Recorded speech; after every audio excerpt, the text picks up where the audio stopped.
Vous avez kiffé l'effet fantôme? Oh, c'est de la merde, hein. Oh, on est d'accord, on est d'accord. Nous sommes en pleine période Halloween, vous le savez, et qui dit Halloween dit... Bien joué. Aujourd'hui, tout nouveau format sur la chaîne, quoiqu'il ressemble grossièrement à de nombreuses vidéos threads d'horreur sur YouTube, mais il y a quand même une petite subtilité. Vous l'aurez vu dans le titre, je vais vous raconter 3 histoires d'horreur vraies dans lesquelles se trouve mon histoire, et vous allez devoir trouver laquelle c'est parmi ces 3 histoires. Il n'y a pas plus simple que ça. Et pour des raisons évidentes de challenge, j'ai changé mon prénom. Voilà, sinon ça n'a pas de sens, ce serait trop facile pour vous, et le concept de la vidéo serait ruiné. Est-ce que c'est clair ou pas? On peut commencer.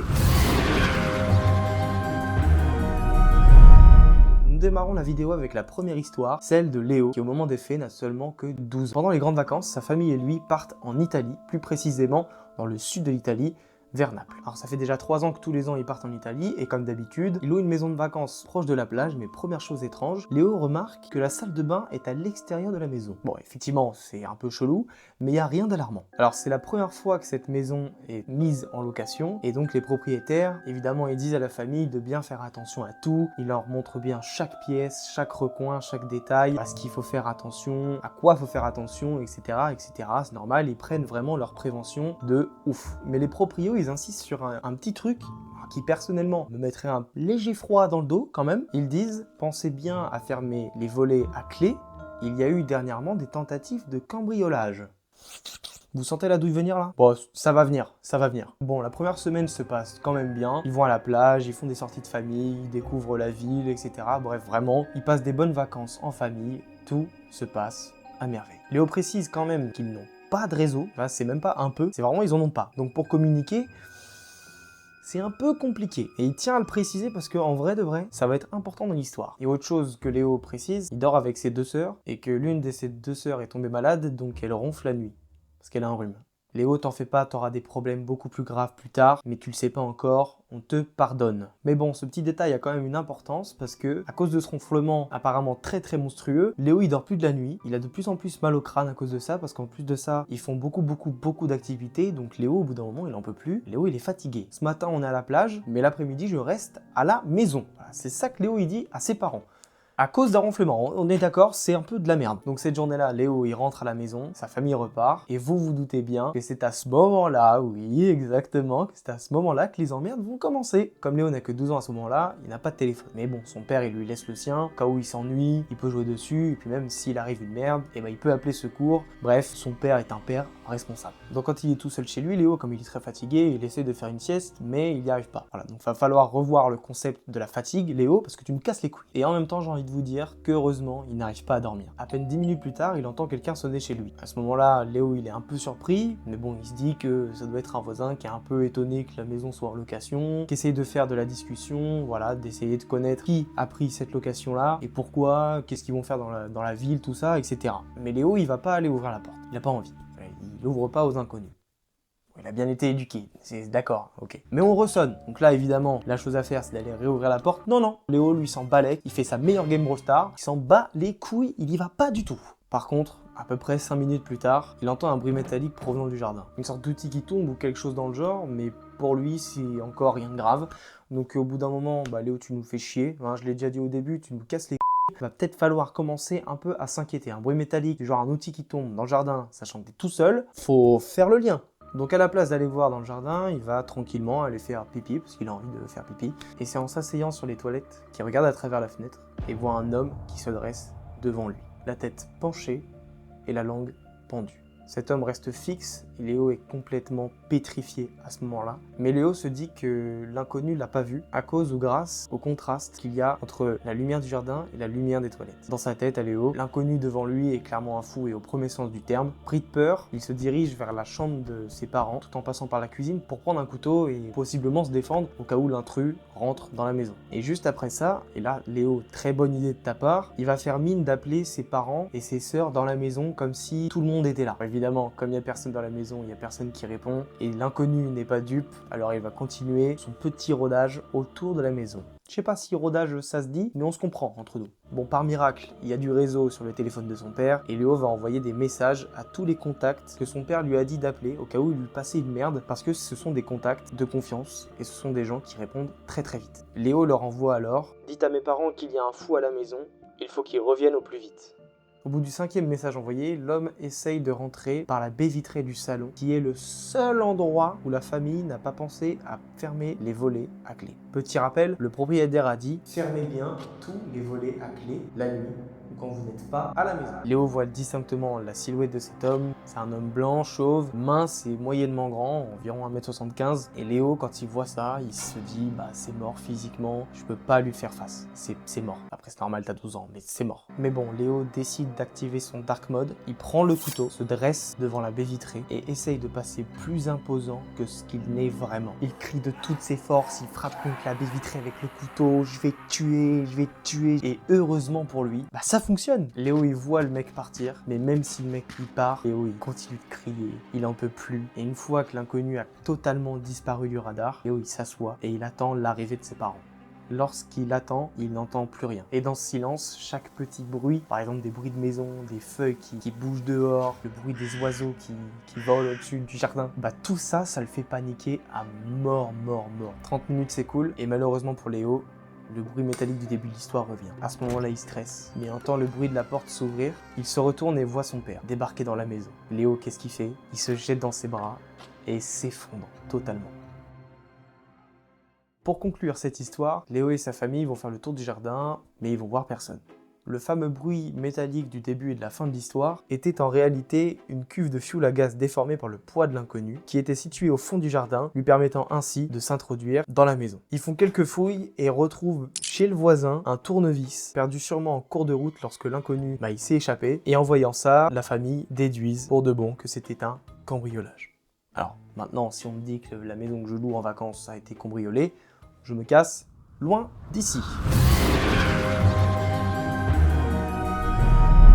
Alors cette deuxième histoire, c'est celle de Clément qui nous dit qu'au moment des faits, il a 17 ans, que maintenant quand il la raconte, il en a 19. Donc si je vous laisse faire le calcul, ça fait 17 ans. Bien, on peut commencer. Clément est encore au lycée et à ce moment-là, il rentre assez tard parce qu'il finit à 18h et que pour rentrer chez lui, il a environ 1 heure de bus, donc il rentre très tard. En plus, à ce moment-là, on est en novembre, quand il rentre, il est 19h, il fait nuit et lui, Clément, il aime pas trop ça parce que pour rentrer chez lui, il doit passer à côté d'un cimetière. Et il aime pas trop ça parce que Clément, il croit un peu à tout ce qui est paranormal, fantômes, etc. Bref, il rentre enfin chez lui et comme d'habitude, il voit sa mère faire à manger, ils se font la bise, ils se racontent leur journée, bref, ils ont une situation que tout le monde connaît ou peut connaître. Ensuite, il monte dans sa chambre et première bizarrerie, Clément il remarque que sa porte de chambre est grandement ouverte. Et pourquoi est-ce que c'est bizarre? Eh bien parce que Clément il affirme que chaque matin, en partant pour aller à l'école, Clément il ferme sa porte tout le temps.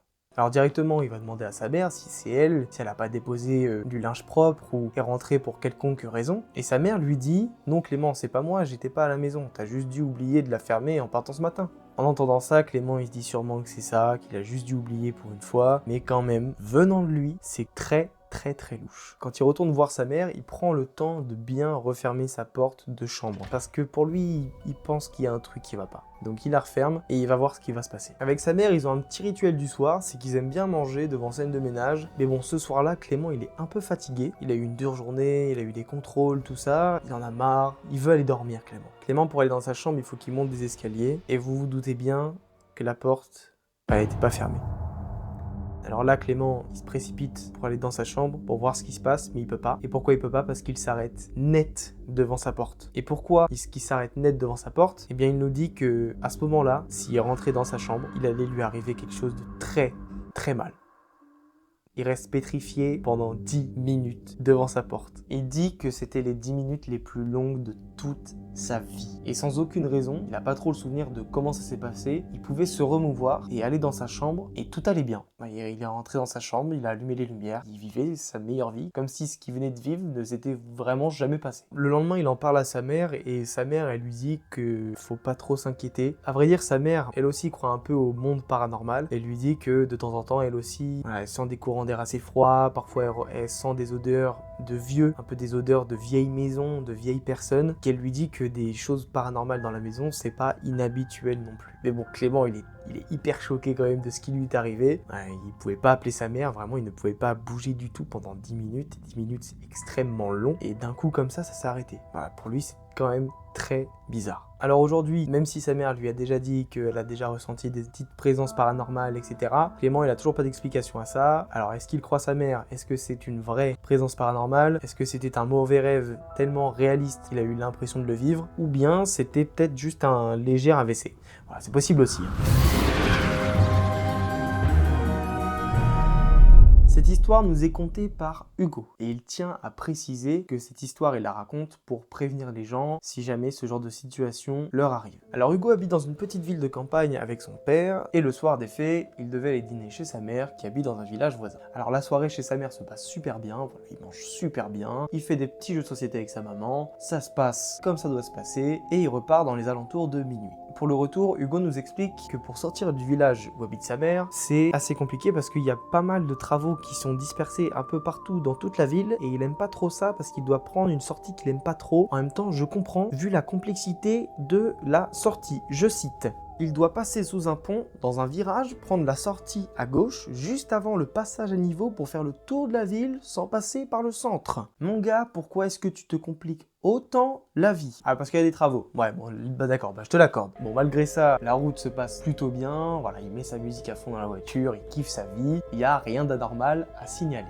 À une intersection, il met son clignotant à gauche pour indiquer qu'il va à gauche. Là, ça c'est une info hyper importante. Et pile à ce moment-là, dans la rue qu'il allait prendre, il voit une camionnette et deux voitures s'engager. Alors, il trouve ça hyper étrange parce que si ces voitures-là veulent sortir de la ville, ils avaient juste à prendre la même route que lui, par pure raison de simplicité. Il est donc derrière les véhicules et bizarrement, la dernière voiture commence à décélérer, à un peu ralentir, réduire vraiment son allure de manière immédiate. Alors même si on est dans un quartier résidentiel, le mec il roule à 20 km/h, donc Hugo ça le saoule. Hugo c'est un mec qui va vite, c'est un mec qui veut drifter, donc il va commencer à le doubler. Et il n'a pas commencé, il a vraiment doublé. Il a juste doublé en ville. Hugo est un hors-la-loi, c'est un foufou. Coucou les abonnés, j'espère que vous allez bien, j'espère que la vidéo vous plaît. Juste, je suis en plein montage, je dois juste vous avertir que les moments qui vont suivre vont pas être très animés par des systèmes d'animation. L'explication elle est terrible. En fait voilà, pour la suite il n'y aura pas beaucoup d'images parce que j'ai du mal à trouver les images qui correspondent avec ce que je dis. Donc je suis désolé si c'est pas hyper animé et bref, bonne fin de vidéo à vous, bisous. Il se place alors devant la voiture et est maintenant situé entre deux véhicules devant et un véhicule derrière. Donc la camionnette, une voiture, Hugo et une autre voiture derrière. Et c'est maintenant que ça va devenir un peu étrange. La voiture qui est devant lui indique qu'elle va doubler la camionnette. Mais elle va pas du tout le doubler. Elle va se mettre au même niveau que la camionnette sur la route. Donc elle va bloquer totalement la route à Hugo. Et en plus de ça, la voiture qui est restée derrière lui commence petit à petit à réaccélérer. Et vous l'aurez compris, Hugo est clairement en train de se faire piéger. Il est pris en embuscade. Hugo à ce moment-là il panique, il se dit que c'est la merde, mais il garde son sang-froid et il sait que pas loin il y a une rue à sens interdit malheureusement, mais qui peut vraiment lui sauver la vie. Donc quand il arrive au niveau de cette rue, il la prend instant, il éteint ses phares, il trace dans la rue le plus vite possible. La voiture derrière lui l'a vu partir dans la rue, donc elle le suit, mais comme il a plus de phare, la voiture derrière lui elle galère un peu à le retrouver puisqu'effectivement Hugo a réussi à bien tracer et assez tracer pour aller se garer le plus vite possible pour passer inaperçu. Grâce à cette technique, Hugo il va s'en sortir puisque ce connard de fils de sa mère de malfaiteur qui a essayé de le piéger et de lui foutre la misère, je pense, il est passé devant lui. Voilà, dans la rue, il a tracé, il est passé devant la voiture d'Hugo. Du coup, Hugo, il a attendu un peu 10 bonnes secondes histoire que le mec parte vraiment loin et puis il est reparti. Voilà. Alors après ça, quand il rentre, il va en parler directement à son père de ce qui vient de se passer. Son père est totalement choqué, mais il va lui dire est-ce que tu sais qui c'est? Et Hugo lui dit non, je ne sais pas qui c'est. Et effectivement, il le saura probablement jamais puisqu'il n'a pris aucune preuve, il n'a pas photographié les plaques d'immatriculation, il n'a jamais vu les visages des mecs, donc il n'y aura jamais de possibilité de faire des portraits robots, histoire de savoir qui c'était. Mais en tout cas, une chose est sûre, si Hugo n'avait jamais pris cette rue en sens interdit, cette histoire aurait probablement très mal fini pour lui.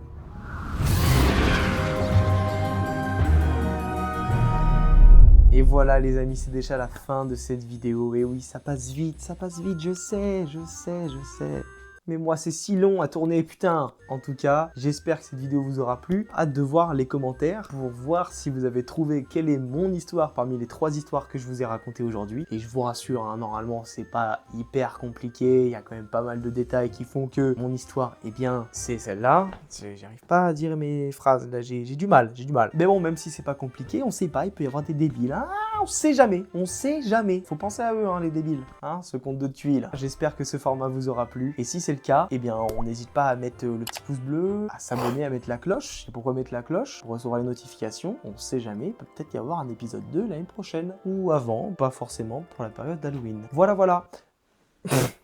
Moi sur ce, je vous fais des gros bisous. Je vous dis à la prochaine dans une prochaine vidéo. Et n'oubliez pas, kiffez la vie!